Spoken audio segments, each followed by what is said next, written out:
Hello stand, स्वागत है आपके किसान क्लास में। तो कैसे हैं आप लोग? उम्मीद है कि आप लोग स्वस्थ और मस्त होंगे और आपकी प्रिपरेशन अच्छे से चल रही होगी। तो आज एक नए सेशन को हम लेकर आए हैं जिसमें हम देखने वाले हैं यस ब्लॉक को। देखिए, ये गेम चेंजर सीरीज जो है आपका, इस गेम चेंजर सीरीज में हमने बहुत सारे चैप्टर की प्रीव्यू कर लिए हैं। और अब देखने वाले हैं, आज देखने वाले यस ब्लॉक के तत्व। अब यस ब्लॉक के जो तत्व हैं उनके बारे में हम देखने वाले हैं, क्या प्रैक्टिस क्वेश्चन प्लस रिवीजन, और साथ ही 2001 से 2023 तक के पीवाईक्यू क्वेश्चन को प्रैक्टिस करने वाले हैं। तो ये सेशन आपके लिए बहुत महत्वपूर्ण होने वाला है, तो जल्दी से सेशन को शेयर कर दीजिए। और इसके आप लोग के लिए कुछ महत्वपूर्ण सूचना है कि देखिए, ये जो सेशन है ये आपका last single chapter question, yes one chapter है, सिंगल चैप्टर बोल सकते हो, सिंगल चैप्टर आपका है। इस सेशन के बाद अब जितने सेशन होने वाले हैं उनमें आपका फुल सिलेबस प्रैक्टिस क्वेश्चन होने वाला है, चाहे आपका फिजिक्स हो या केमिस्ट्री हो या फिर बायोलॉजी। तो सभी का फुल सिलेबस आपका प्रैक्टिस क्वेश्चन प्लस रिवीजन होने वाला है। तो अब ये अगर चैनल पर ही आना है तो चैनल को सब्सक्राइब कर लीजिए, क्योंकि जो टाइम बचा है आपका, इस टाइम बचे हुए समय में हम पूरा फुल सिलेबस प्रैक्टिस क्वेश्चंस करने वाले हैं, जिससे आपकी जो भी प्रिपरेशन है वो काफ़ी ब्रूस्टअप हो जाएगी और आप अपने एग्जाम के लिए वेल मेंटेन हो पाएंगे, प्रिपेयर हो पाएंगे। तो आपके लिए बहुत महत्वपूर्ण ये टॉपिक है और साथ ही आपके लिए बहुत महत्वपूर्ण सूचना भी है। चलिए अब हम बढ़ते हैं क्वेश्चंस की ओर। तो हम देखने वाले हैं पहले, देखिए आपके सामने आ रहा है पहला क्वेश्चन यस ब्लॉक के तत्वों से। देखिए आपका पहला क्वेश्चन क्या कर रहा है, बेरिलियम क्लोराइड की ठोस अवस्था एवं वाष्प अवस्था में संरचनात्मक। अगर बात करें किसकी, बेरिलियम क्लोराइड, तो बेरिलियम क्लोराइड क्या होता है, देखिए आपका होता है BeCl2। अगर बेरिलियम क्लोराइड को देखा जाए तो इसकी तरह वाष्प अवस्था और का ठोस अवस्था में इसकी जो संरचना होती है किस प्रकार होती है। तो देखो, बेरिलियम क्लोराइड अगर ठोस अवस्था में होता है तो ये एक श्रृंखला के रूप में होता है, एक जाल के रूप में होता है। देखिए होता क्या है, जैसे यहाँ पे ये आपका बेरिलियम हो गया, क्या हो गया, देखिए यहाँ आपका हो गया बेरिलियम, ठीक है। अब बेरिलियम हो गया, अब देखिए बेरिलियम से क्या होता है, इधर से एक क्लोरीन जुड़ा होता है, एक क्लोरीन इधर जुड़ा होता है। फिर यहाँ पर आपका होता है बेरिलियम, अब फिर इस एक क्लोरीन जुड़ा होता है, इधर से क्लोरीन जुड़ा होता है। फिर आपका इसी प्रकार से जुड़े होती है क्लोरीन और जैसे बेरिलियम। अब यहाँ देखो, यहाँ पर आपका क्या होता है, क्लोरीन।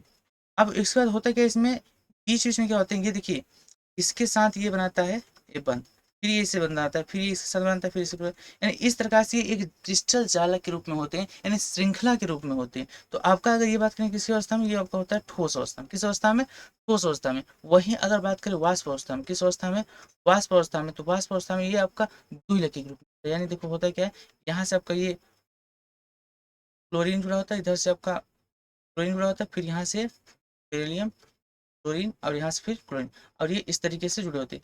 ये द्विलकी रूप में होते हैं, कब, वाष्प अवस्था में। और वही बात करें क्रिस्टल रूप में क्या होते हैं, श्रृंखला के रूप में। तो क्या आपका ऑप्शन है, पढ़ लो कौन सा सही होगा। कह दोनों रेखीय होते हैं, बिल्कुल रेखीय तो नहीं होते, दोनों में से एक भी। क्रमशः द्विलकी हम रेखीय होते हैं, द्विलकी और रेखीय बिल्कुल नहीं, ये भी नहीं होते।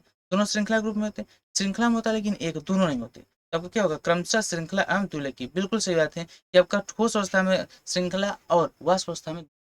आपको option number D is the correct answer of this question. तो क्या आपको क्वेश्चन समझ में आया, क्वेश्चन किस तरीके से सॉल्व करना है ये समझ में आया। तो दोनों चीजें समझिए कि क्वेश्चन कैसे सॉल्व कर रहे हैं और क्वेश्चन पूछ क्या रहा है। ठीक है, चलिए अब बढ़ते हैं नेक्स्ट क्वेश्चन की ओर।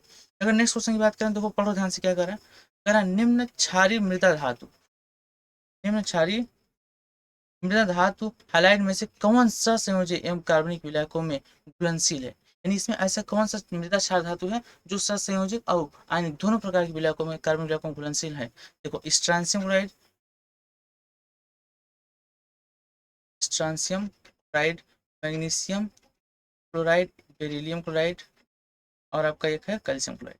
ध्यान दो, देखो जब अब इसमें बात करते हो मृदा क्षार धातु में, किसमें, मृदा क्षार धातु में। देखो इस मृदा क्षार धातु का जो क्रम होता है इस तरीके से होता है, beryllium, magnesium, calcium, strontium, barium. ठीक है। तो अब देखो इसमें जैसे जैसे आप नीचे जाते हो तो इनकी क्षारीय प्रबलता बढ़ती है, क्या बढ़ती है, क्षारीय प्रबलता जो होती है वो क्या होती है, प्रबलता बढ़ती है।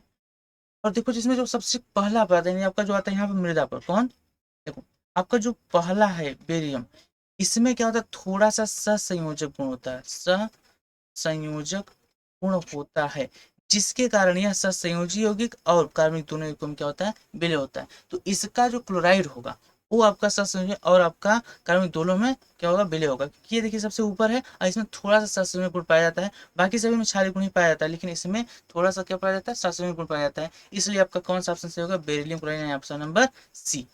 कौन सी होगा, ऑप्शन नंबर सी। तो क्या आपको रीजन समझ में आया कि क्यों ऐसा सही होगा, क्योंकि इसका आकार छोटा होता है। देखो इसका आकार कैसा होता है, आकार जो होता है बहुत छोटा होता है। आकार बहुत छोटा होने के कारण, बहुत छोटा होने के कारण इसमें थोड़ा सा क्या होता है, इसमें थोड़ा सा आपका मिल जाता है क्या, यहाँ पर थोड़ा सा आपको मिल जाता है क्षारीय गुण के साथ साथ इसमें सहसंयोजक गुण मिल जाता है, जिसके कारण ये क्या करता है सहसंयोजक और कार्बनिक यौगिक दोनों में विलय होता है। चलिए अब बढ़ते हैं नेक्स्ट क्वेश्चन को। नेक्स्ट क्वेश्चन क्या कर रहा है, HCl को कैल्शियम क्लोराइड, मैग्नीशियम क्लोराइड तथा सोडियम क्लोराइड की विलयन से गुजारा गया। निम्नलिखित में से कौन से यौगिक क्रिस्टलित हुए हैं, यानी अगर इन तीनों को गुजारा जाए, देखो यहाँ पर क्या है एक ले लेते हैं आपके लिए।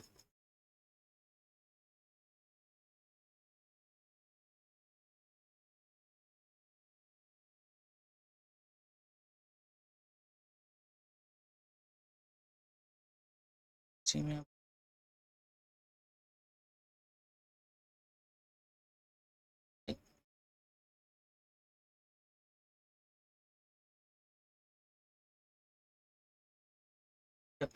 ये क्या है, एक माध्यम रहते हैं जिसमें सोडियम क्लोराइड। अब देखो ये आपका क्या है HCl, क्या है HCl, यानी यहाँ इसके अंदर आपका क्या है, इसके अंदर आपका है HCl। अब इसको क्या करते हैं, देखिए 3 बार गुजरता है, एक बार किससे, एक बार आपका कैल्शियम क्लोराइड से, एक बार मैग्नीशियम क्लोराइड से और एक बार सोडियम क्लोराइड से। इन तीनों जब गुजारा जाता है तो यहाँ पर होता क्या है, देखो जो कैल्शियम क्लोराइड है मैग्नीशियम क्लोराइड, इनके ये जो होते हैं ये सोडियम के अपेक्षा ज्यादा क्रियाशील होते हैं, किसमें HCl में, इसलिए ये क्रिस्टलीकृत नहीं हो पाते। लेकिन सोडियम क्लोराइड जो होता है वो आपका HCl में जाने पर क्या होता है, क्रिस्टलीकृत हो जाता है। यानी आपका ऑप्शन नंबर ए होगा, ऑप्शन ए ही करेक्ट होगा, यानी केवल NaCl, केवल NaCl यहाँ पे क्या होगा, क्रिस्टलीकृत होगा, बाकी दोनों क्रिस्टलीकृत नहीं होंगे क्योंकि उनकी क्रियाशीलता अधिक होती है। ठीक है, तो नीट 2020 का क्वेश्चन था, बिल्कुल सिंपल क्वेश्चन था, आपको समझ में आना चाहिए। चलिए बढ़ते हैं नेक्स्ट क्वेश्चन को। नेक्स्ट क्वेश्चन क्या करा, निम्नलिखित धातु में से आयन अनेक एंजाइमों को, निम्न से धातु आयन में से अनेक एंजाइमों को सक्रिय करता है और ग्लूकोज के ऑक्सीकरण में ATP के उत्पादन में सोडियम के साथ, देखिए उत्पादन में और सोडियम के साथ सीरा संकेत किसमें होता है, सीरा संकेत संचरण के लिए उत्तरदायी होता है। इसमें से वह कौन सा धातु है जो एंजाइमों को भी सक्रिय करता है, साथ ही आपका ATP के उत्पादन में आपका जरूरी होता है, और उसके साथ साथ सोडियम के साथ सीरा संकेत मतलब आपका जो सूचनाओं को ले जाते हैं उसके लिए जो उत्तरदायी होता है, तो कौन सा होता है, तो याद रखो होता है आपका पोटेशियम आयन। तो क्या तांबा होगा, बिल्कुल नहीं, कैल्शियम नहीं, potassium. Option number C correct है, आयरन भी नहीं। तो option number C is the correct answer of this question, कि सोडियम से पोटेशियम ही ऐसा आपका कार्य करता है, यहाँ पे एंजाइम को भी सक्रिय करता है। समझे आगे, चले आगे, चलिए बढ़ते हैं नेक्स्ट। उसने क्या करा, वह एंजाइम जो एटीपी का उपयोग फास्फेट के स्थानांतरण में करता है, उसके सहकारक के रूप में एक मृदा क्षारीय मृदा धातु यम की आवश्यकता होती है, वह कौन सा है, यानी वह कौन सी मृदा क्षार धातु है जिसका उपयोग फास्फेट एटीपी के निर्माण में फास्फेट स्थानांतरण में किया जाता है। तो देखो यहाँ पर आपका जो होगा, तो ऑप्शन पढ़ लो क्या क्या है, स्ट्रांसियम होगा, बेरिलियम होगा, मैग्नीशियम होगा, कैल्शियम होगा। तो इसका ऑप्शन होता है मैग्नीशियम, ऑप्शन नंबर आपका हो जाएगा C. Magnesium is the correct answer of this question. क्यों, क्योंकि यह एंजाइम में एटीपी फास्फेट का स्थानांतरण करता है। तो वो कौन सा क्षार धातु है, या वो कौन मेरा क्षार धातु है, आपका होगा मैग्नीशियम। ठीक है, चलिए अब बढ़ते हैं नेक्स्ट। देखो क्वेश्चन सिंपल आते हैं, बहुत सिंपल क्वेश्चंस आते हैं। अगर आप एक बार एनसीईआरटी पढ़ लिए हो ढंग से तो आपको डेफिनेटली सभी क्वेश्चंस बनेंगे। ठीक है, तो अब आपके पास समय जो बचा है, इस समय में आपको एनसीईआरटी को एक बार फिर से रिवीजन करना है और साथ ही भर के क्वेश्चंस करना है, भर भर के क्वेश्चंस करना, प्रैक्टिस करना है, क्योंकि यही प्रैक्टिस अब आपको प्रिपेयर करेगा, वेल मेंटेन करेगा एग्जाम में बैठने के लिए, आपको स्ट्रेस झेलने के लिए। क्योंकि एग्जाम में जब बैठोगे आपको जो स्ट्रेस आएगा, जो क्वेश्चंस के बहुत सारे क्वेश्चन सामने आएंगे, तो उनमें से कौन सा क्वेश्चन कैसे करना है, इसको सॉल्व कैसे करना है कम समय में, तो इसके लिए आपको प्रैक्टिस करना हो। अगर आप प्रैक्टिस कर रहे हो तो डेफिनेटली आप क्वेश्चन को आसानी से कर ले जाओ। तो पढ़ते हैं अगला क्वेश्चन, देखिए क्या करा है, निम्न में से कौन सी उभयधर्मी हाइड्रोक्साइड है। 4 ऑप्शन दिए हैं, इसमें से कौन उभयधर्मी है, स्ट्रांसियम, कैल्शियम, मैग्नीशियम। देखिए अभी आपको बताया है मृदा क्षार धातु, कौन में, मृदा क्षार धातु। मृदा क्षार धातु की अगर बात करें तो इसमें आपका दिख जाता है beryllium, magnesium, calcium, strontium, barium. देखो इसमें क्या होता है, नीचे जब जाते हैं, ये जब सीधे नीचे क्रम में जाते हैं, तो यहाँ पर क्या होता है, इनकी क्षारीय गुण बढ़ता है, क्या बढ़ता है, क्षारीय गुण क्या होता है, बढ़ता है। और क्षारीय गुण बढ़ने के कारण क्या होता है कि इसका क्षारीयता बढ़ेगा। लेकिन जो सबसे पहले, जो आपका सबसे पहले कौन है, बेरियम। देखो बेरियम का आकार छोटा होता है, इसका आकार क्या होता है, आकार छोटा होता है। ठीक है, जिसके कारण इसमें क्या होता है, सहसंयोजक गुण आता है, सहसंयोजक गुण आता है। और साथ ही यह देखो यह आपका क्या करता है, उभयधर्मी दो चीज, या तो ऑक्साइड बनाएगा उभयधर्मी ऑक्साइड, या फिर आपका उभयधर्मी हाइड्रोक्साइड, या तो उभयधर्मी ऑक्साइड बनाएगा उभयधर्मी हाइड्रोक्साइड बनाता है। तो उससे पूछा कौन सा उभयधर्मी हाइड्रोक्साइड है, ठीक है, देखो हाइड्रोक्साइड पूछे या ऑक्साइड, दोनों में बेरिलियम ही बनाता है, तो आपका option number A he correct. इस बात का बेरिलियम इसके लिए थोड़ा सा एक्सेप्शन हो जाता है, क्योंकि आप जब पढ़ते हो इस चैप्टर को तो इसमें आप क्या पढ़ते हो, बेरिलियम का दुर्व्यवहार या बेरिलियम का अलग से जो गुण होते हैं, जो कि उसके ग्रुप से समूह से थोड़ा अलग दर्शाता है उससे, तो उस चीज को जब पढ़ते हो तो वहां पर ये चीजें बताई जाती है। ठीक है, अगर आप उसको मिस कर गए और नहीं पढ़े तो एक बार जरूर इसको पढ़ लीजिए, क्योंकि ये टॉपिक महत्वपूर्ण है। देखो इससे 3 क्वेश्चन अभी तक पूछे जा चुके हैं, मात्र भी हमने 2019 तक का क्वेश्चन देखा है, तो अभी 2019 से नहीं, आपका 4-5 साल में 3 बार क्वेश्चन पूछे जा चुके हैं, तो ये टॉपिक आपके लिए बहुत महत्वपूर्ण है। ठीक है, चलो बढ़े आगे, नेक्स्ट क्वेश्चन बढ़ते हैं। नेक्स्ट क्वेश्चन कह रहा है कि calcium hydride, beryllium hydride, barium hydride में आयनिक प्रकृति का क्रम क्या होता है। देखिए आयनिक प्रकृति का क्रम क्या होता है, तो इसके लिए आपको ये देखना पड़ेगा कि कौन ज्यादा जल्दी आयनित हो रहा है, कौन कम आयनित हो रहा है। इसमें होना क्या चाहिए, अगर आकार देखा जाए, तत्वों का आकार, आकार अगर देखोगे तो देखो सबसे कम है बेरिलियम का, फिर आपका है कैल्शियम का, फिर आपका है कैल्शियम इसमें है, ठीक है, कैल्शियम और आपके पास का बेरियम। अभी बताओ, ये तो आकार क्रम होगा, तो देखो आकार का जो क्रम होता है, और जैसे जैसे आकार बढ़ता है, जैसे जैसे आकार बढ़ता है वैसे वैसे इसकी आयनिक प्रकृति भी बढ़ती है, इसकी आयनिक प्रकृति बढ़ती है। लेकिन यहाँ पर जो आपका कैल्शियम है, इसकी क्षारीयता अधिक होने का, या अधिक क्षारी होने के कारण, अधिक क्षारी होने के कारण क्या करता है, इसकी आयनिक प्रकृति ज्यादा होती है। तो सबसे अधिक होती है किसकी, कैल्शियम हाइड्राइड की, उससे कम किसकी होती है, उससे कम होती है आपकी बेरिलियम हाइड्राइड की, और सबसे कम होती है आपकी बेरियम हाइड्राइड की। तो बेरियम हाइड्राइड उससे भी बदलने कर देता है, तो इसका आयनिक गुण कम ही होगा। तो यहाँ पर आपका ऑप्शन मैच करो, सबसे कैल्शियम फिर बेरियम फिर बेरिलियम, तो कैल्शियम बेरियम फिर बेरिलियम, इनका option number A he correct. ठीक है, तो यहाँ पर आपको थोड़ा सा याद रखना पड़ता है, क्या याद रखना पड़ता है कि यहाँ पर जो आपका कैल्शियम होता है, ये कैल्शियम थोड़ा सा इससे पिछड़ने पर से करता है, किससे, बेरियम से, क्योंकि होना चाहिए था पहले बेरियम आपको, लेकिन यहाँ पर कैल्शियम अधिक होता है। ठीक है, और याद रखो एग्जाम में जब पूछा जाता है तो आपसे जो एक्सेप्शनल होते हैं, जो रूल को फॉलो कम करते हैं, उसको ज़्यादा पूछा जाता है। तो देखो अगर आप रूल वाला एक बार मिस करे हो तो आपका चांस है कि वो क्वेश्चन आपसे बन जाएगा, लेकिन अगर आप जो आउट ऑफ रूल था, जो रूल से थोड़ा सा पिछड़ने पर से कर रहा था, उन टॉपिक अगर आप क्लियर कर लिए तो डेफिनेटली आपका क्वेश्चन बने। ठीक है, तो आपको जो रूल से थोड़ा बाहर नहीं जाते, उससे क्वेश्चन ज़्यादा पूछा जाता है, तो उसको ज़्यादा मेंटेन करो। ठीक है, ऐसा नहीं कि उसको मेंटेन करने में इसको छोड़ दो, इसको भी पढ़ना जरूरी है, क्योंकि कहीं से क्वेश्चन बनाया सकता है। चलिए अब बढ़ते हैं नेक्स्ट क्वेश्चन। नेक्स्ट क्वेश्चन क्या कर रहा है, मैग्नीशियम एक तत्व यक्ष से अभिक्रिया करके एक आयनिक यौगिक दे, ठीक है, एक तो से क्रिया के आयनिक यौगिक बनाता है। यहाँ पर यक्ष निम्नतम अवस्था में इलेक्ट्रॉनिक विन्यास, अब देखो यहाँ इलेक्ट्रॉनिक विन्यास आपको दिया है, क्या दिया है, यक्ष का जो इलेक्ट्रॉनिक विन्यास वो क्या दिया है, 1s2 2s2 और 2p। तो देखो यहाँ पे इसके बाह्य कक्षक देखा जाए, कौन सा कक्षक, बाह्य कक्षक, देखिए इसके बाह्य कक्षक में यहाँ पर, इसके बाह्य कक्षक में यहाँ पर 5 इलेक्ट्रॉन है, और अगर बाह्य कक्षक में 5 इलेक्ट्रॉन होते हैं तो यह क्या करता है, 3 इलेक्ट्रॉन लेकर क्या होता है, अस्थायी हो जाता है। और इसे देखो पी में 6 होते हैं, तो अगर इसको 3 इलेक्ट्रॉन दे दिया जाए तो क्या हो जाएगा, अस्थायी हो जाएगा। लेकिन यहाँ पर जो यक्स यक्स पर आएगा -3, क्या आएगा, -3 आएगा, क्योंकि 3 इलेक्ट्रॉन ग्रहण करने के योग्य है, 3 इलेक्ट्रॉन ग्रहण कर सकता है। अब मैग्नीशियम की बात करें तो मैग्नीशियम क्या होता है, मैग्नीशियम होता है +2। तो अब देखो अगर आप मैग्नीशियम यानी +2 और x-3 का अगर रिएक्शन कराओगे तो क्या बनाएगा, Mg3 और यक्स, क्योंकि देखो इसका इसके नीचे आता है, इसका इसके नीचे, तो यहाँ पर आपका आ जाएगा 3 नीचे आ जाएगा, तो Mg3 और x2, Mg3 x2 ये नहीं होगा आपका, Mg2 नहीं होगा, ये उल्टा है, ये उल्टा, तो आपका ऑप्शन नंबर डी करेक्ट होगा, Mg3 x2। ठीक है, चल अब बढ़ते हैं नेक्स्ट क्वेश्चन। नेक्स्ट क्वेश्चन क्या करना है, कह रहा है निम्न में से कौन से क्षारीय धातु आयन की आयनिक गतिशीलता निम्नतम है, यानी ऐसी कौन से क्षारीय धातु जिसकी आयनिक गतिशीलता जो न्यूनतम है, जबकि इनके लवण के जलीय विलयन में विद्युत क्षेत्र में रखा गया है। इनको कहाँ रखा है, विद्युत क्षेत्र में रखा गया, तो देखो जब आयन को विद्युत क्षेत्र में रखा जाता है तो आयन गति करता है, तो कह रहे किसकी गतिशीलता निम्नतम है, यानी कम से कम। तो देखो सबसे पहले आप देखते हो आकार, अगर बात करें किसका, आकार का, अगर तत्व के आकार की बात करें तो सबसे छोटा आपका क्या होगा, लिथियम, फिर लिथियम बड़ा आपका होगा सोडियम, सोडियम बड़ा आपका बड़ा पोटेशियम, पोटेशियम बड़ा आपका होगा रुबिडियम, क्या होगा आपका रुबिडियम, रुबिडियम सीजन की नहीं, चलिए इससे बड़ा सीजियम होता है, ये भी जानते हैं। अब ये आकार का क्रम हो गया, तो देखो जैसे आकार बढ़ता है तो आकार बढ़ने से इनकी जल योजन ऊर्जा घट जाती है। तो आकार बढ़ने से क्या होता है, आकार बढ़ने से जल जन जो जल योजन क्षमता होती है वो क्या होती है, घटती है। ठीक? अब अगर जल योजन क्षमता घट जाएगी तो ये बताओ सबसे अधिक कौन जल योजित होगा, तो सबसे अधिक जल योजित होगा आपका लिथियम, यानी लिथियम सबसे ज्यादा जल योजित है, यानी यह सबसे कम गति करेगा, तो इसका गतिशीलता का क्रम उल्टा हो जाता है। तो यहाँ पर अगर बात करें किसकी, गतिशीलता की, गतिशीलता, तो गतिशीलता सबसे कम किसकी होगी, सबसे कम होगी लिथियम की। क्यों, क्योंकि जालक ऊर्जा का पूर्ण रूप से बन जाता है, तो यह गति बहुत कम कर पाता है। यहाँ पर आपका ऑप्शन नंबर डी करेक्ट हो जाएगा।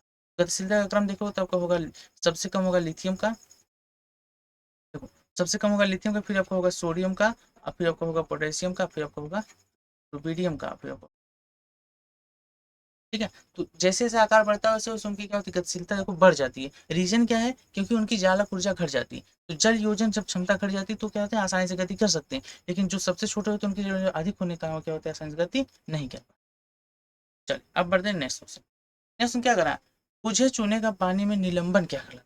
अगर बुझा चूना है तो बुझे चूने को अगर आप पानी में डाल देते हो उसका निलंबन क्या कहलाता है, ऑप्शन पढ़ो एक बार। अगर ऑप्शन पढ़ोगे आपको लगेगा सब सही है। देखो, दुधिया चूना, बुझे चूने का जली विलयन, चूने का पानी क्या कहते हैं, तो याद रखो बुझे चूने का जो पानी होता है उसे बोलते हैं दुधिया चूना। क्या बोलते हैं, दुधिया चूना। तो आपका ऑप्शन नंबर ए करेक्ट हो, कौन सा ऑप्शन होगा, option number A is the correct answer of this question. ठीक है, चलिए बढ़ते हैं नेक्स्ट क्वेश्चन। नेक्स्ट क्या कर रहा है, बेरिलियम के संदर्भ में निम्न कथन में से कौन सा गलत है। बेरिलियम के संदर्भ में निम्न से कौन सा कथन गलत है बेरिलियम को, ठीक है। सबसे पहले क्या है, इसके लवण दुर्लभता से जल अपघटित होते हैं, बिल्कुल गलत बात है। इसके लवण आसानी से, देखो आसानी से क्या होते हैं, आसानी से जल योजित होते, जल योजित हैं,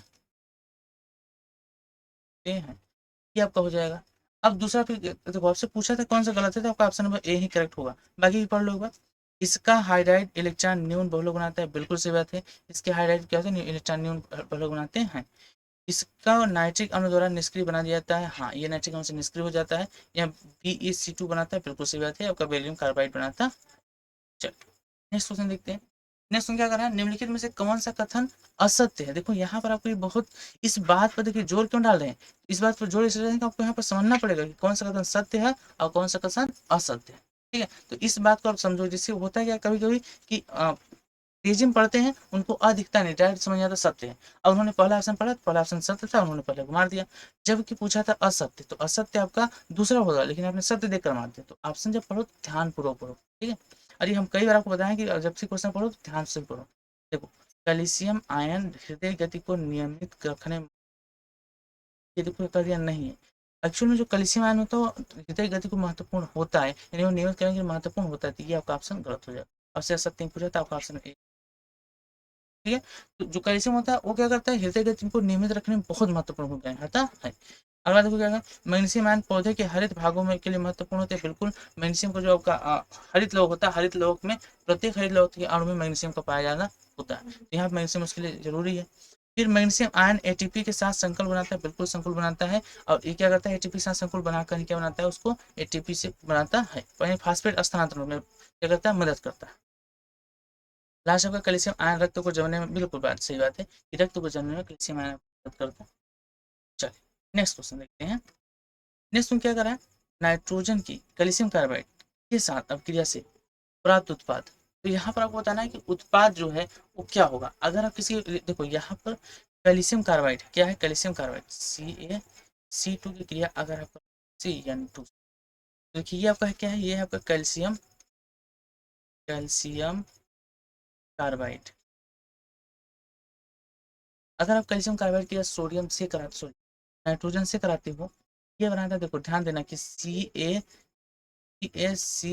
बनाता है, यानी ये बनाता है कैल्शियम, कैल्शियम साइनेमाइड बनाता है, साइनेमाइड। और इसके साथ यहाँ निकल जाता है, तो एक कार्बन निकल जाता है और यहाँ क्या बनाता है, कैल्शियम का साइनेमाइड बनाता है। तो यहाँ पे याद रखो CaCN2 बनाता है, लेकिन बहुत बच्चे क्या करते हैं, इसी गलती कर देते हैं, इसको बनाते हैं CN का होल ट्वाइस बनाते हैं कि साइनाइड बनाते हैं, लेकिन साइनाइड नहीं बनाता, याद रखो साइनेमाइड बनाता है। क्या बनाता है? साइनेमाइड। तो ये बात आपको ध्यान रखनी है कि यहाँ पर साइनेमाइड बनता है, न कि साइनाइड बनता है। ठीक है, चलिए, तो आपका ऑप्शन नंबर कौन सा होगा? ऑप्शन नंबर सी करेक्ट होगा, क्योंकि यहाँ पर कैल्शियम साइनाइड बनाया है और ये बनाया है, ये बनाया, तो यहाँ पर आपका ऑप्शन नंबर तीसरा सही है। अगला क्वेश्चन पढ़ो। अगला क्वेश्चन थोड़ा सा आपका नॉर्मल है, ये अलग मायने में लिया है। देखो क्या करें, 20 ग्राम मैग्नीशियम कार्बोनेट के नमूने को गर्म करने पर अपघटित होकर कार्बन डाइऑक्साइड का 8 ग्राम, कार्बन डाइऑक्साइड एवं 8 ग्राम मैग्नीशियम ऑक्साइड देता है। नमूने में मैग्नीशियम कार्बोनेट की शुद्धता की प्रतिशतता होता है। कह रहा है पहले रिएक्शन करा लो। कह रहा है मैग्नीशियम कार्बोनेट को अगर गर्म करो तो ये बनाता है क्या? ये बनाता है magnesium oxide plus carbon dioxide. अब कह रहा है कि ये बनाता है, अब आपसे कह रहा है कि अगर देखो पहले इसको कह रहा है यहाँ से 20 ग्राम ये था और यहाँ पर ये 8 ग्राम दे रहा है, तो अब बताओ कितनी शुद्धता है। तो शुद्धता के लिए सबसे पहले हम ये देख लेते हैं कि कितना, अगर इसके 1 मोल से इसका कितना भार बनता है, या फिर ये शुद्ध होता है 1 काउंट से इतना कितना बनता है। तो देखो यहाँ पर आपको मैग्नीशियम का भार कितना, 24। सबसे पहले आप इसका भार निकालो, अणु भार। तो अगर आप मैग्नीशियम कार्बोनेट का क्या निकालते हो, भार निकालते हो, मैग्नीशियम कितना होगा? 24 प्लस कार्बन होता है 12 प्लस ऑक्सीजन कितना होता है 16, और 16 के 3 अणु यहाँ से 3 16, ये हो जाएगा। देखो 24 प्लस 12 प्लस 16 3 48। अब इसे सॉल्व करो। देखो 8 2 10 और 10 4 24, अच्छा 10 4 14, फिर 4 और 1 5, 5 2 7 और 1 8, ये हो गया 84। कितना हो गया? 84। अब अगर मैग्नीशियम ऑक्साइड निकालोगे तो किसका निकालना है? मैग्नीशियम ऑक्साइड का। अगर आप मैग्नीशियम ऑक्साइड के बाहर निकालोगे देखो क्या है यहाँ से, मैग्नीशियम का होगा वही 24 प्लस इसका होगा 16, ये जुड़ेगा कितना हो जाएगा? 40 हो जाएगा, 40। ये 40 हो गया, 24 हो गया। तो अब इसको फिर से देखो, अब मैग्नीशियम कार्बोनेट ये बना क्या रहा है? Magnesium oxide plus carbon dioxide.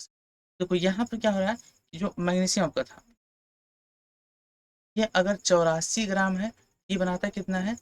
40 ग्राम आपका क्या बनाता है? Magnesium oxide. तो यहाँ से आपको अब कह रहा है कि ये 20 ग्राम, कितने ग्राम है? 20 ग्राम।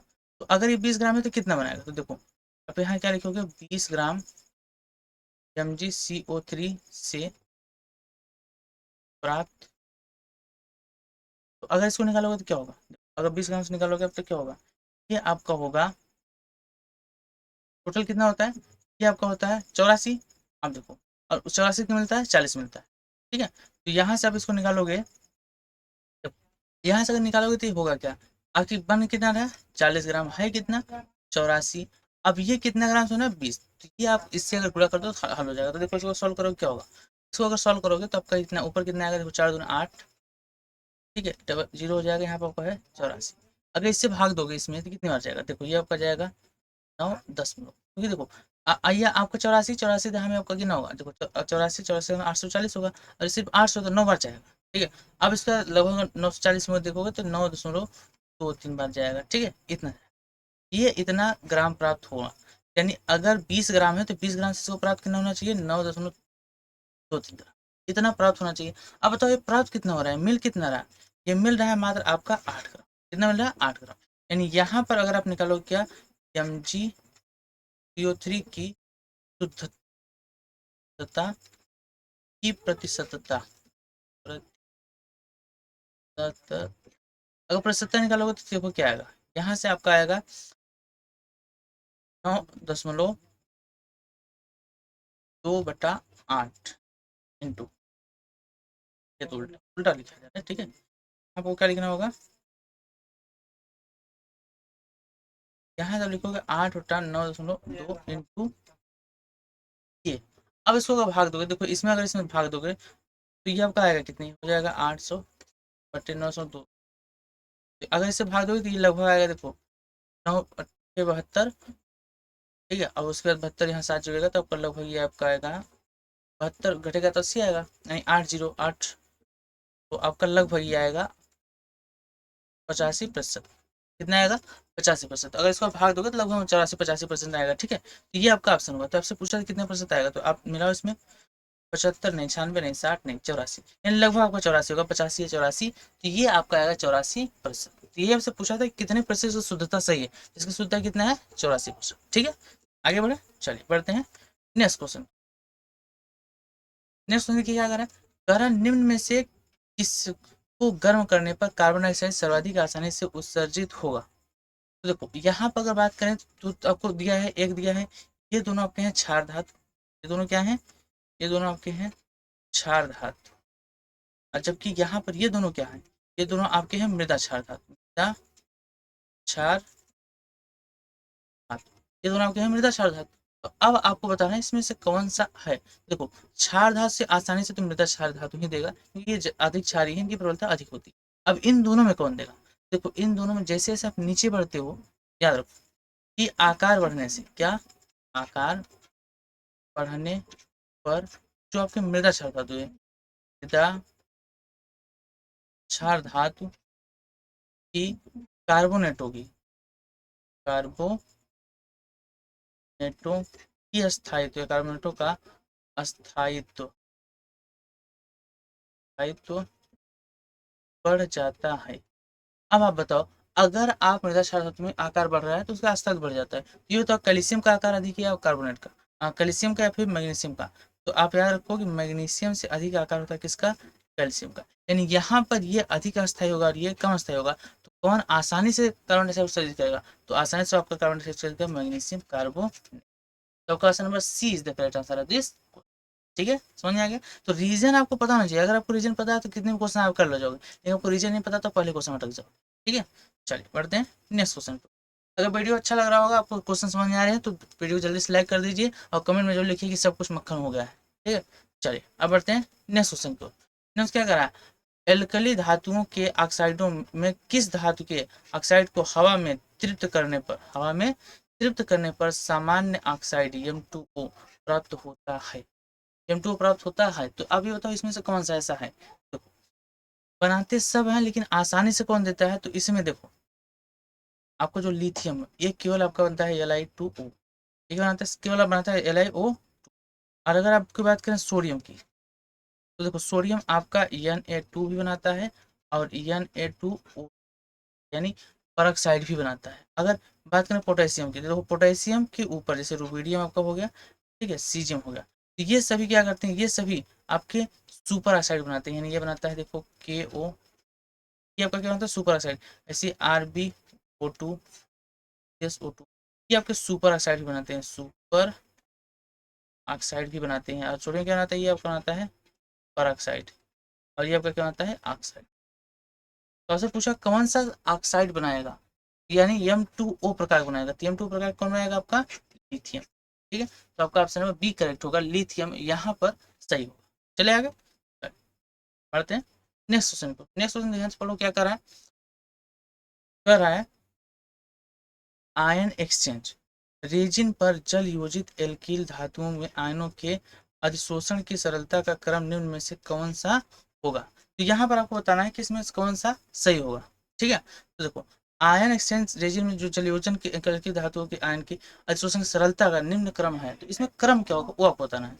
सबसे पहला है Li+2 K+2 Na+2 Rb+2। तो इसको सबसे पहले आपको समझना होगा आकार। देखो इसमें आपका जो धातुओं का आकार है, धातुओं का आकार, धातु का आकार, अगर धातु का आकार देखोगे तो यहाँ पर क्या होगा, आपका धातु का आकार यहाँ पर होगा, सबसे आपका छोटा होता है लिथियम, लिथियम सदी से आपका होता है सोडियम, सोडियम बड़ा होता है आपका पोटेशियम, और पोटेशियम फिर बड़ा आपका क्या होता है,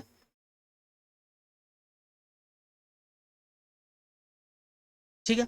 अब इसमें अगर देखो तो आकार जब बढ़ता है तो आकार बढ़ने से इनकी जलयोजन क्षमता घट, देखो इधर जाने पर इनकी क्या होती है, जो जलयोजन क्षमता होती है, क्या जल योजन, जलयोजन क्षमता या ऊर्जा, एंथैल्पी से बोलते हो, वो आपकी क्या होती है घटती। यानी सबसे अधिक किसकी होगी, लिथियम की, फिर सोडियम, फिर पोटेशियम, फिर रुबिडियम। तो इनकी जो क्रम होगा यही क्रम होगा। तो अगर यहाँ पूछा है कि सरलता से अधिशोषित कौन करेगा, सरलता से आपका अधिशोषित करेगा, तो देखो इसका क्रम होगा अधिशोषण सबसे अधिक लिथियम, फिर सोडियम, फिर पोटेशियम, और फिर आपका होगा, अब ये आपका होगा। तो इसमें आपका देखो ऑप्शन नंबर कौन सी है, सबसे अधिक लिथियम, फिर सोडियम, फिर पोटेशियम, फिर रुबिडियम। तो लिथियम, सोडियम, पोटेशियम और रुबिडियम ऑप्शन नंबर आपका करेक्ट होगा। ठीक है, चलिए अब बढ़ते हैं नेक्स्ट क्वेश्चन को। नेक्स्ट क्या करा है, निम्नलिखितों में किसका गलनांक सबसे कम होता है। गलनांक आपसे पूछ रहा है, तो देखो अगर बात करें तत्वों की, ठीक है, ये सब के सब कैसे हैं, आयनिक तत्व। अब आयनिक तत्व में देखो सब में आपको जो मृदा क्षार धातु वो समान है, क्या सिर्फ हाइड्रोजन बदले हैं। तो देखो जैसे जैसे इनका आकार बड़ा होता है, किसका, हाइड्रोजन का, हाइड्रोजन का आकार अगर देखा जाए, हाइड्रोजन के आकार का क्रम अगर देखो, आकार का क्रम क्या होगा, देखो सबसे आपका छोटा होता है फ्लोरीन, फिर फ्लोरीन से बड़ा होता है आपका क्लोरीन, से बड़ा होता है आपका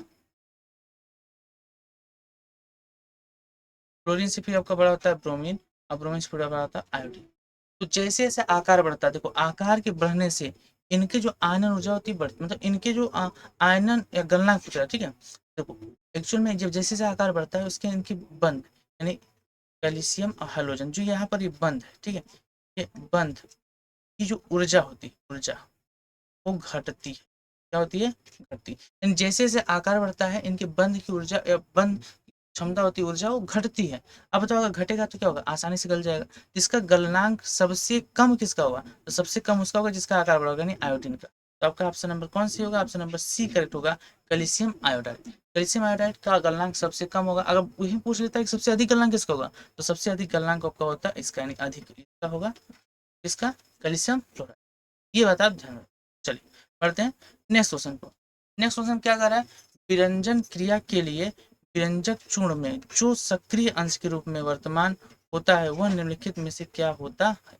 अगर बात करें विरंजन में सक्रिय रूप से कौन होता है, तो क्या आपका CaO Cl2 होता है, CO2Cl होता है, या CaOCl2 का होल ट्वाइस होता है, या CaCl2। तो इसमें याद रखो आपका ये ऑप्शन बी सही होगा, CaOCl का होल ट्वाइस, ये आपका सक्रिय रूप में, सक्रिय रूप में होता है, सक्रिय रूप में, ठीक है। यही आपको दर्शाया भी जाता है, जब भी नॉर्मल दिखाया जाता है इसी को दर्शाया जाता है। चलिए अब बढ़ते हैं नेक्स्ट क्वेश्चन पे। नेक्स्ट क्वेश्चन क्या कह रहा है कि निम्नलिखित में से किसमें क्षारीय मृदा धातु सल्फेट की जल योजन एंथैल्पी चालक एंथैल्पी से अधिक पाई जाती है। यानी इसमें से कौन सा जिसके सल्फेट की एंथैल्पी चालक की एंथैल्पी से अधिक पाई जाती है। तो देखो यहाँ पर आप कई बार हम आपको बता चुके हैं क्या, आकार, क्या बता रहे हैं, आकार। अगर आकार की बात करें तो बेरिलियम से अधिक होता है किसका, मैग्नीशियम का, मैग्नीशियम से अधिक होता है कैल्शियम का, कैल्शियम से अधिक होता है स्ट्रांसियम का। ठीक है, अब देखो अगर इधर जाता है तो इसके अभी आपको होता है क्या, जल योजन जो होता है, जल योजन। तो जल योजन का क्रम क्या होता है, जल योजन क्रम होता है सबसे अधिक बेरिलियम का, फिर आपको होता है मैग्नीशियम, फिर आपको होता है कैल्शियम, फिर आपको होता है स्ट्रांसियम का। ठीक है, ये होता है। अब आप ये बताओ अगर ये क्रम होता है तो आपसे पूछा क्या है, जल योजन एंथैल्पी और चालक एंथैल्पी से अधिक पाई जाती है। तो जल योजन एंथैल्पी किसकी अधिक होगी, बेरिलियम की, तो इसकी चालक एंथैल्पी से अधिक जल योजन एंथैल्पी होगी, यानी आपका ऑप्शन नंबर बी करेक्ट होगा, बेरिलियम सल्फेट। कौन सा करेक्ट होगा, बेरिलियम सल्फेट की जल योजन ऊर्जा जो है वो उसके आयनन एंथैल्पी या चालक एंथैल्पी से अधिक होती है। ठीक है, चलिए अगला क्वेश्चन देखते हैं। नेक्स्ट क्वेश्चन आपके सामने आ रहा है, तो देखो इसमें क्या कह रहा है, आपसे ध्यान से पढ़ो। देखो कह रहा है परमाणु संख्या बढ़ने पर क्षारीय मृदा धातु का कौन सा गुणधर्म बढ़ता है। इसका परमाणु संख्या बढ़ने के साथ मृदा क्षार धातु का कौन सा गुण बढ़ता है। पहला, जल में इनके हाइड्रोक्साइडों की विलेयता, जल में इनके सल्फेटों की विलेयता, आयनन ऊर्जा, विद्युत ऋणात्मकता। देखो यहाँ पर दो पहले बात आप समझो, आयनन ऊर्जा, विद्युत ऋणात्मकता, ये दोनों अगर नीचे आप जाते हो क्या करते हो, क्षारीय धातु में अगर नीचे आते हो तो ये आपके क्या होते हैं, घटते हैं। ये क्या होते हैं, ये आपका, ठीक है। अब इसमें कह रहा है जल में इनके सल्फेटों की विलेयता, तो जो विलेयता होता है जल में सल्फेटों की, तो देखो ये आपका निर्भर करता है कि इसमें जल योजन पर। तो जैसे सब आकार बढ़ता है जल योजन घटता है, यानी इनकी विलेयता क्या होती है, यहाँ पर भी घटती है। जो विलेयता होती है ये भी क्या होती है, घटती है। क्यों, क्योंकि आकार बढ़ने के साथ जल योजन घट जाता है, इनकी विलेयता भी घट। लेकिन यहाँ पे आपको जो हाइड्रोक्साइड होता है, तो हाइड्रोक्साइड की जो विलेयता होती है ये बढ़ती है, ये क्या होती है, बढ़ती है। यही आपसे पूछा था, आपका ऑप्शन नंबर ए ही। ठीक है, तो इस तरीके से आप क्वेश्चन को समझो कि कहाँ से कौन सा शब्द पूछा है, उन शब्दों पर ध्यान दो, क्योंकि हर एक टॉपिक में आपका शब्दों का बहुत अहम भूमिका होती है। यहाँ पर थोड़ा सा अगर शब्द बदल दिया जाए तो उसका मतलब बदल जाता है, क्वेश्चन का अर्थ बदल जाता है। ठीक है, चलिए नेक्स्ट क्वेश्चन पढ़ते हैं। नेक्स्ट क्वेश्चन बहुत ही सिंपल क्वेश्चन आपके सामने आया है, थोड़ा सा लॉजिकल वाला क्वेश्चन है। तो देखिए क्या करा यौगिक ए को गर्म करने पर एक रंगहीन गैस तथा एक अवशोष देता है, जिसको ध्यान समझना, जिसको अवशेष को पानी में घोलने पर बी प्राप्त होता है। बी के जलीय विलयन से कार्बन डाइऑक्साइड अधिक मात्रा में बुलबुलाए जाने पर सी बनता है, और अगर सी ठोस रूप में प्राप्त कर लिया जाए, ठोस को धीरे धीरे गर्म करने पर पुनः ए प्राप्त हो जाता है। तो आपको बताना है ए क्या है, ठीक है। तो यहाँ पर आपको बताना है ए क्या है।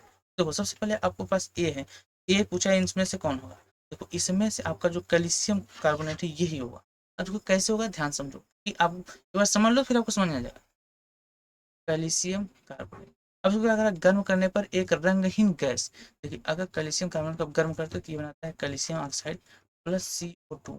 CO2 क्या है, ये होती है आपकी रंग, CO2 कैसी होती है, रंगहीन। एक रंगहीन गैस प्राप्त होती है CO2। अब फिर कह रहा है एक अवशेष देता है, तो यहाँ पर ये आपका कैल्शियम ऑक्साइड क्या है, अवशेष है। जिस अवशेष को देखो कह रहा है पानी में घोलने पर, अब इस अवशेष को क्या करो आप, यानी कैल्शियम ऑक्साइड को अगर आप पानी में घोल दो, इसमें घोल दो पानी में, ये बना देता है आपका कैल्शियम हाइड्रोक्साइड। क्या बना देता है, कैल्शियम हाइड्रोक्साइड।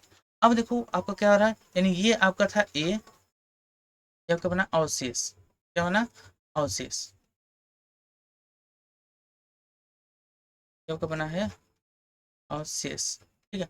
अब इस अवशेष को जब जल के साथ गर्म किया तो ये आपका बन गया बी, क्या बन गया बी। अब इस बी को कह रहा है, देखो बी को कह रहा है कार्बन डाइऑक्साइड से अधिक मात्रा बुलबुलाई जाने पर, यानी कैल्शियम हाइड्रोक्साइड में अगर कार्बन डाइऑक्साइड की अधिक मात्रा बुलबुलाई जाए, ये बनाता है कैल्शियम बाई कार्बोनेट। क्या बनाता है, कैल्शियम बाई कार्बोनेट। तो ये आपका कैल्शियम बाई जो कार्बोनेट, ये आपका है सी। ये आपको कहा कार्बन डाइऑक्साइड अधिक मात्रा बुलबुलाए जाने पर यहाँ पर सी बनता है, ये आपका हो गया सी। अब अगर इसी को जिसे ठोस पदार्थों के रूप में आता है, 80 को अगर धीरे धीरे गर्म किया जाए तो पुनः ए प्राप्त हो जाए, यानी कैल्शियम बाइकार्बोनेट का आप क्या करो, अगर फिर से गर्म कर दो, इसको क्या करो, गर्म कर दो, ठीक है।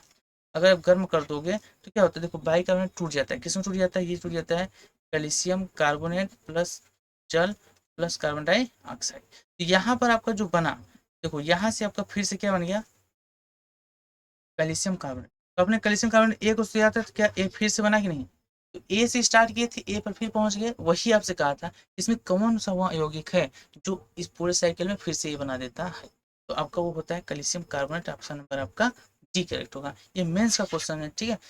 तो महत्वपूर्ण क्वेश्चन है, इस तरह के क्वेश्चन आपको घुमाने के लिए पूछा सकता है। या फिर ये आपका क्वेश्चन देखिए आते हैं सेक्शन बी में, सेक्शन बी में, सेक्शन बी में आपको थोड़ा सा उलझाने वाला क्वेश्चन आते हैं, होते सिंपल है। अगर आप एक बार प्रैक्टिस किया हो तो डेफिनेटली आप कर ले जाओ, क्योंकि पढ़ने के बाद आपको समझ में आ जाएगा कि हाँ इस क्वेश्चन को आपने इस तरीके से किया था, तो डेफिनेटली कर ले जाओगे, ठीक है। इसलिए कह रहे हैं प्रैक्टिस करो, प्रैक्टिस आपके लिए बहुत महत्व। चलिए बढ़ते हैं नेक्स्ट क्वेश्चन। नेक्स्ट क्वेश्चन पढ़िए ध्यान से, क्या करें, करा क्षारीय धातुओं में सहसंयोजी प्रकृति के घटने का क्रम क्या है। सहसंयोजी प्रकृति का घटने का क्रम क्या है, देखो यहाँ पर आपको यम सभी जगह दिया, बस आपको क्या क्या हाइड्रोजन अलग अलग दिया, तो होता है आपका यहाँ पर सहसंयोजक प्रकृति के घटने का क्रम, यानी सहसंयोजक प्रकृति जब घटता है तो इसका अर्थ क्या है, यहाँ आयनक आयनिक प्रकृति बढ़ रही, कितनी बढ़ रही, बढ़ रही। अब आयनिक प्रकृति कब बढ़ती है, तो देखो याद रखो, ध्यान दो कि यहाँ पर अगर आकार, क्या आकार, देखो अगर बात करें हाइड्रोजन, हाइड्रोजन का आकार, जो हाइड्रोजन का आकार होता है वो क्या होता है, क्लोरीन, क्लोरीन से क्लोरीन, क्लोरीन से फिर ब्रोमीन से फिर आयोडीन, ये होता है। तो अब इसमें आपका ये आकार हो गया, देखो जैसे जैसे आकार बढ़ता है वैसे वैसे क्या होती है, इनकी जो बंध होती है, बंध क्या, बंध की ऊर्जा घटती है, की ऊर्जा क्या होती है, ऊर्जा घटती है। जब बंध की ऊर्जा घटती है तो ये अधिक आयनिक होते हैं, कैसे होते हैं, अधिक आयनिक गुण प्रदर्शित करते हैं, प्रदर्शित करते हैं, ये क्या करते हैं, अधिक आयनिक गुण प्रदर्शित करते हैं। तो अब आप इसमें बताओ कि किसका आकार, मतलब इसमें सबसे आकार बड़ा किसका, क्लोरीन का, यानी यहाँ पर जो आयनिक गुण प्रदर्शित करेगा वो कौन करेगा, आपका यहाँ पर आयनिक गुण प्रदर्शित करने वाला होगा क्लोरीन, आयोडीन। तो ये आपका ऑप्शन नंबर कौन सा होगा, सबसे अधिक होगा एम, फिर ब्रोमीन, फिर क्लोरीन, फिर, यानी आपका option number A he correct होगा। यानी सबसे अधिक आयनिक रहेगा आयोडाइड, फिर आपका ब्रोमाइड, फिर क्लोराइड, फिर आपका फ्लोराइड, ठीक है। चलो अब बढ़ते हैं नेक्स्ट क्वेश्चन। अगला क्वेश्चन आपके सामने देखिए क्या कर रहा है, निम्नलिखित ऑक्साइडों में किसकी सोडियम हाइड्रोक्साइड से क्रिया कराने की संभावना नहीं है, यानी किसकी जो सोडियम हाइड्रोक्साइड उसकी क्रिया कराने की संभावना बहुत कम है। देखो सोडियम हाइड्रोक्साइड की अगर बात करें तो सोडियम हाइड्रोक्साइड एक क्षारी क्या है, या प्रबल क्षार कैसा है, ये प्रबल क्षार है। अब प्रबल क्षार केवल देखो, या तो यहाँ क्या करते हैं, अम्लीय ऑक्साइड से, अम्लीय ऑक्साइड, या फिर उभयधर्मी, उभयधर्मी ऑक्साइड से क्रिया करते हैं। या तो अम्लीय से करेंगे या तो उभयधर्मी से, और क्षारीय से कभी क्रिया नहीं करेंगे। अब देखो अगर बेरिलियम ऑक्साइड, तो बेरिलियम ऑक्साइड में उभयधर्मी का गुण पाया जाता है। Sorry। तो देखो बेरिलियम ऑक्साइड में क्या होता है, उभयधर्मी का गुण पाया जाता है। अगर यहीं पे बोरान ऑक्साइड की बात करें तो ये जो उभयधर्मी ही होता है। कैल्शियम ऑक्साइड, कैल्शियम ऑक्साइड आपका होता है, देखिए क्षारीय होता है। और ये दोनों कैसे थे, ये दोनों आपके उभयधर्मी है। सिलिकॉन ऑक्साइड यह भी आपका उभयधर्मी है। इसमें सभी उभयधर्मी है, लेकिन आपका कैल्शियम ऑक्साइड जो है आपका क्षारीय। ये आपसे पूछा था किसके साथ क्रिया नहीं करेगा, एक क्षार दूसरे क्षारीय ऑक्साइड के साथ क्रिया नहीं कर सकता है, यानी आपका ऑप्शन नंबर सी करेक्ट होगा। C is the correct answer of this question. बाकी उभयधर्मियों के साथ ही क्रिया कर सकता है। समझ में आ गया। तो क्या क्वेश्चन नंबर 21 का आपको आंसर समझ में आया। 2009 का क्वेश्चन है, महत्वपूर्ण है। चलिए अब बढ़ते हैं नेक्स्ट क्वेश्चन। नेक्स्ट देखिए क्या करा, करा जल में निम्नलिखित के लिए ही एक ही मूलरता के लिए अलग अलग विलयन बनाए गए, इनमें से किसका पीएच मान उच्चतम होगा। देखिए सभी का मूलरता समान है, आपको बताना है पीएच मान किसका है। देखो आपको इसमें सभी के सभी क्या दिए हैं, मृदा क्षार धातु। मृदा क्षार धातु में देखो, अगर आप वर्ग में ऊपर से नीचे आते, वर्ग में ऊपर से नीचे यानी आपका देखो सबसे पहले होगा बेरिलियम, फिर आपका होगा मैग्नीशियम, कैल्शियम, बेरियम, स्ट्रांसियम होता है उसके बाद बेरियम, स्ट्रांसियम। फिर देखो जैसे जैसे आप ऊपर से नीचे आते हो इनकी क्षारीय प्रकृति बढ़ती है। क्या बढ़ती है, क्षारीय प्रकृति जो होती है, क्षारीय प्रकृति वो बढ़ती है। अगर इनकी क्षारीय प्रकृति बढ़ेगी तो उनका जो पीएच मान होता है वो भी बढ़ता है। तो क्या होता है, बढ़ता है, क्योंकि क्षारीय प्रकृति बढ़े, क्षारीय प्रकृति बढ़ेगी, पीएच मान बढ़ेगा। तो सबसे अधिक इसमें क्या होगा, बेरियम का। तो आपका ऑप्शन नंबर इसमें बेरियम है, डी करेक्ट होगा। बेरियम क्लोराइड का जो क्षारीय प्रकृति तो बहुत ज्यादा है, और ये बहुत ज्यादा है तो इसका पीएच मान भी अधिक होगा। ठीक है, तो पीएच मान किसका अधिक होगा, जिसका प्रकृति बहुत ज्यादा क्षारीय है। तो आपका इसमें option number B, barium chloride, D सही होगा। चलिए अब बढ़ते हैं नेक्स्ट क्वेश्चन की ओर। क्वेश्चन जल्दी जल्दी प्रैक्टिस करो, जो भी क्वेश्चन आपके सामने आ रहे हैं उनको पढ़ो ध्यान से, कंसंट्रेट होकर क्वेश्चन क्या कर रहा है उसको समझो, फिर ऑप्शन पढ़ो और फिर उसको सही टिक करो। देखो जलीय विलयन में आयनिक गतिशीलता का क्रम क्या है। जलीय विलयन में आयनिक गतिशीलता का क्रम क्या होता है। क्या यहाँ सबसे अधिक रुबिडियम का, फिर पोटेशियम, फिर सीजियम। देखो जलीय विलयन में आयनिक गतिशीलता, यानी यहाँ पर जो अगर बात करें तो आपको वहीं से फिर से देखो क्वेश्चन कई बार रिपीट हो, कि यहाँ पर सबसे पहले देखना होगा कौन तत्व जल योजन दर्शाता है। तत्व का अगर आकार की बात करें तो तत्व का आकार क्या होगा, बड़ा होता है आपका सोडियम, आपको होता है पोटेशियम, पोटेशियम होता है सीजियम। ठीक है, मीडियम होता है पहले और फिर आपका सीजियम। अब इसमें कह रहा है कि कौन से प्रकृति दर्शाएगा। देखो जैसे जैसे आकार बढ़ेगा उनका जल योजन ऊर्जा घटता है, तो जिसका जल योजन ज्यादा होगा वो गतिशीलता कम दर्शाएगा। तो लिथियम सबसे कम दर्शाएगा। यानी अब अगर बात करें गतिशीलता का, गतिशीलता का, तो गतिशीलता के लिए जो जिम्मेदार है तो सबसे कम गतिशीलता किसका होगा, लिथियम का। सबसे अधिक किसका होगा, इसका। तो यहाँ पर यह गतिशीलता क्रम होगा सोडियम, फिर पोटेशियम, फिर मीडियम, फिर क्यों। तो अब आपका इसमें अगर देखो तो कौन सा ऑप्शन सही है, तो आपका ऑप्शन इसमें सही होगा जलयोजन की गतिशीलता का क्रम। तो जलयोजन गतिशीलता का जो क्रम होगा तो सबसे अधिक गतिशील आपका ये होगा, सबसे कम लिथियम होगा। तो आपका इसमें सबसे कम लिथियम, सोडियम, सीजियम, फ्रांसियम ये होगा नहीं। देखो सीजियम बीच में ये नहीं होगा, इसमें आप देखो तो सीजियम सबसे पीछे ये भी नहीं होगा, सबसे पीछे ये भी नहीं होगा। तो आपका ऑप्शन नंबर डी करेक्ट होगा, क्योंकि सबसे अधिक सीजियम होगा, फिर रुबिडियम, फिर पोटेशियम, फिर सोडियम। लिथियम नहीं दिया था, लिथियम छोड़ दो। यानी कि क्रम जब पढ़ रहे हो वो टोटल पता होना चाहिए। हो सकता है अगले ऑप्शन में इसमें से एक न देकर लिथियम भी दिया हुआ, लिथियम भी दिया हो, तब क्या करोगे, कंफ्यूज जाओगे, इसलिए आपको पता होना चाहिए। चलो अगला क्वेश्चन पढ़ते हैं, क्या कर रहे हैं। एल्किल धातु उच्च ताप पर संश्लेषण द्वारा लवण समान हाइड्राइड बनाती है, लवण समान हाइड्राइड बनाती है।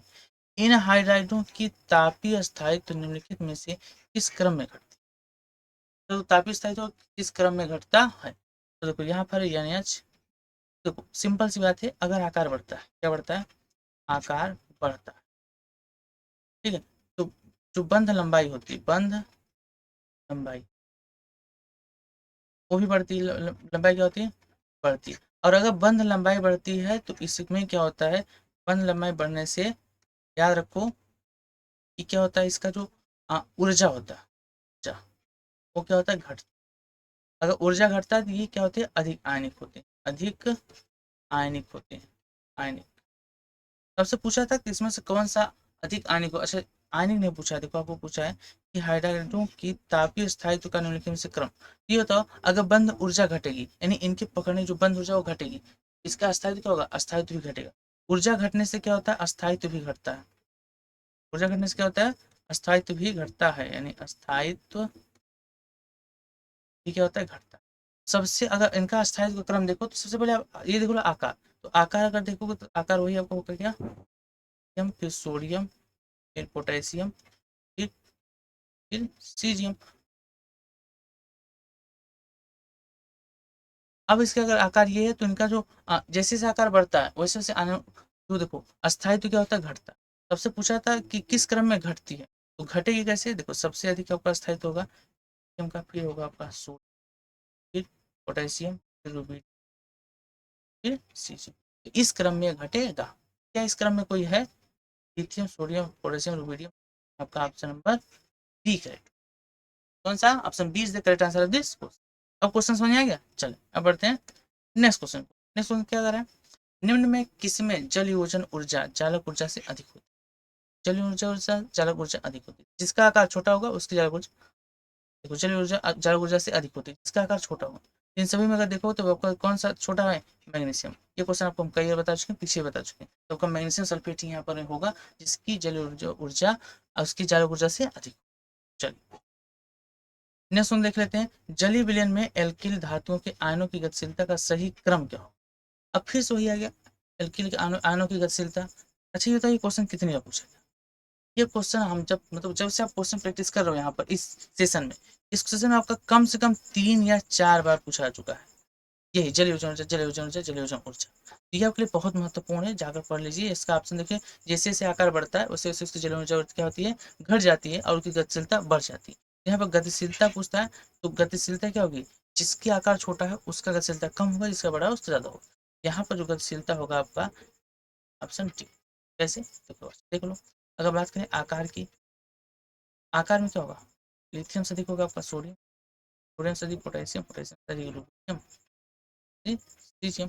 अब ये अगर आकार हो गया तो इसका देखो जल योजन जो ऊर्जा होगी, जल योजन ऊर्जा, जल योजन ऊर्जा क्या होगी, सबसे अधिक होगा लिथियम का, फिर होगा सोडियम का, फिर पोटेशियम, फिर रुबिडियम, फिर आपका लास्ट में, ये जल योजन ऊर्जा हो गई। अब गतिशीलता की बात करें तो इसकी जस्ट उल्टा होता है, गतिशीलता। देखो गतिशीलता मतलब क्या है, जो, अच्छा बताओ गतिशील कैसे हो, कुछ ज्यादा अणु से बंधे हैं तो जो ज्यादा बंधा है वो ज्यादा गति करेगा, जो कम अणु से बंधा हो, देखो सबसे अधिक लिथियम बंधा है कब सबसे कम गति करेगा, सबसे अधिक कौन करेगा, तो यहाँ क्या होगा, लीजियम, फिर लीथियम, फिर कैल्शियम, और लास्ट में क्या होगा, तो क्या ये आपका ऑप्शन सही, ऑप्शन नंबर डी करेक्ट होगा। ठीक है, समझ आ गया, चले आगे, चलिए बढ़ते हैं नेक्स्ट क्वेश्चन। अगला क्वेश्चन क्या करा, करा एक ठोस यौगिक यक्स स्थापित करने पर, एक ठोस यौगिक यक्स स्थापित करने पर कार्बन डाइऑक्साइड देता है, गैस एक अवशेष देता है, यह अवशेष मिल जल से मिलकर वायु बनाता है, वायु को जल में रखते हुए उसे कार्बन डाइऑक्साइड से अधिक मात्रा में प्रभावित की जाती है जिससे स्पष्ट जेड बनता है, तो जेड को क्वथित किया जाता है तो फिर से यौगिक यक्स पुनः प्राप्त हो जाता है। तो आपको बताना है यक्स क्या। अच्छा तो ये क्वेश्चन अभी आपने पीछे किया था, देखो कहाँ किया था, आपको क्वेश्चन सेम ही क्वेश्चन दिखाते हैं, आपको एक सेम ही क्वेश्चन दिखाते हैं।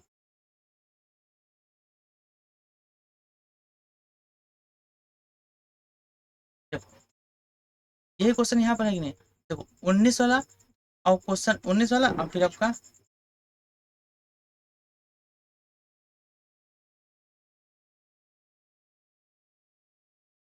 और 28 वाला सेम वही क्वेश्चन है, उसमें ए बी सी करके दिया था, इसमें एक्स वाई जेड करके दिया।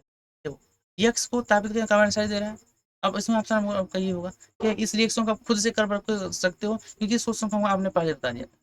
इस वीडियो को तुरंत पास करो, रिएक्शन खुद करो, और फिर यहाँ पर मिलाओ का क्या होगा, तो देखो यहाँ पर जो कैल्शियम कार्बोनेट है इसको आप क्या करो, गर्म करो, गर्म करोगे क्या बनाता है, ये बनाता है कैल्शियम ऑक्साइड, और यहाँ से निकल जाता है क्या, कार्बन डाइऑक्साइड। अब कार्बन डाइऑक्साइड इसको अगर फिर से इसमें डाल दो जल में, ये बना देता है क्या, कैल्शियम हाइड्रोक्साइड। क्या होता है, कैल्शियम हाइड्रोक्साइड। अब कैल्शियम हाइड्रोक्साइड को कब फिर से आप कार्बन डाइऑक्साइड की मात्रा दो, तो यहाँ पर क्या होता है, यहाँ पर आपका फिर से बनाता है कैल्शियम बाइकार्बो। अब कैल्शियम बाइकार्बोनेट अगर देखो बन गया, क्या बन गया आपका, कैल्शियम बाइकार्बोनेट। अब कैल्शियम बाइकार्बोनेट को अगर फिर से आप क्या करो, क्वथित कर दो, मतलब गर्म कर दो, ये बना देता है कैल्शियम कार्बोनेट प्लस जल प्लस कार्बन डाइऑक्साइड। अब यहाँ पे देखो आपको कौन सी कहानी कैसे कहा था, कहा एक ठोस यौगिक यक्स को तापित करने पर कार्बन डाइऑक्साइड गैस निकलती है। देखो ठोस यौगिक यक्स हो गया, इसको गर्म किया कार्बन डाइऑक्साइड क्या हो गया आपका, निकला। फिर यहाँ पर एक अवशेष देता है, अवशेष आपका ये देता है, फिर अवशेष को कह रहा है कि जल के साथ मिला दिया जाए, तो यह एक यौगिक देता है जिसका वाई देता है, क्या देता है, वाई, वाई बनाता है। अब वाई को जल में रहते हुए इसमें कार्बन डाइऑक्साइड की एक अधिक मात्रा, कार्बन डाइऑक्साइड अधिक मात्रा डाल दो, तो ये बना देता है क्या, आपका जेड। अब इस जेड को अगर आप जेड को फिर से गर्म कर दो, तो फिर से आपका क्या देता है यक्स। क्या यक्स आपका सेम बना ही नहीं, बना है ना? ये आपका सेम, समझ में आ गया कैसे, ये बहुत महत्वपूर्ण आपका रिएक्शन था। चलिए और देख लेते हैं, अब क्वेश्चन खत्म। तो आपके टोटल यहाँ पर देखिए 28 क्वेश्चन थे, स्टार्टिंग कुछ क्वेश्चन होते हैं नंबरिंग में नहीं होते, लगभग आपने यहाँ 30-32 क्वेश्चन किए, 30 से 32 क्वेश्चन की प्रैक्टिस किया, ठीक है। तो अगर इतना आप कर रहे हो इस चैप्टर में, देखिए चैप्टर छोटा है, तो इस चैप्टर के क्वेश्चन थे पीवाईक्यू थे, सफिशिएंट थे, तो ये आपके लिए महत्वपूर्ण। अब आप लोगों के लिए यहाँ बहुत बड़ा बदलाव होने वाला है, कि क्या बदलाव होने वाला है यहाँ पे, यानी इस चैनल पर देखो, इस चैनल पर अब से फुल सिलेबस, फुल सिलेबस आपका प्रैक्टिस होने वाला है, फुल सिलेबस प्रैक्टिस होने वाला है। यानी अब इस चैनल पर आपको पूरा जो है आपका फिजिक्स हो, जैसे केमिस्ट्री आपका हो, फिजिक्स हो, या फिर बायोलॉजी, तीनों सब्जेक्ट का फुल सिलेबस प्रैक्टिस क्वेश्चंस होने वाला है। तो अगर आप चैनल पर आए हैं तो चैनल को जरूर सब्सक्राइब कर लीजिए, और साथ ही बेल आइकन को प्रेस कर लीजिए, ताकि हर नोटिफिकेशन आपको जल्दी से जल्दी पहुंचे। यहाँ पर देखो आपको फुल सिलेबस यहाँ टेस्ट होगा, और अगर नीट एग्जाम से जुड़ी सभी अपडेट आपको सबसे पहले दी जाती है, यानी कोई भी अगर यहाँ पर अपडेट आता है तो आपको सबसे पहले पहुंचाया जाता है, ताकि आप उस अपडेट से जान सको और उसके अनुसार जो भी कार्य हो कर सको। इस चैनल पर आपको लेटेस्ट अपडेट रखा जाता है, और साथ ही आपका प्रैक्टिस अच्छे से कराया जा रहा है। तो अगर आप चैनल पर सब्सक्राइब करके रखिए, अपने दोस्तों में शेयर कर लीजिए। तो मिलते हैं हम नेक्स्ट वीडियो में, जहां पर हम करने वाले हैं फुल सिलेबस की प्रैक्टिस। तो तैयार हो जाइए, अब आप पूरे चैप्टर 1-2 चैप्टर नहीं, आपको फुल सिलेबस टेस्ट देना है। वहां पर आपको हर एक चीज अच्छे से सीखा देखना है, और कौन सा क्वेश्चन किस प्रकार पूछे जा रहे हैं ये भी देखना। तो चलिए मिलते हैं नेक्स्ट सेशन में, तब तक के लिए पढ़ते हुए स्वस्थ रहिए और मस्त रहिए।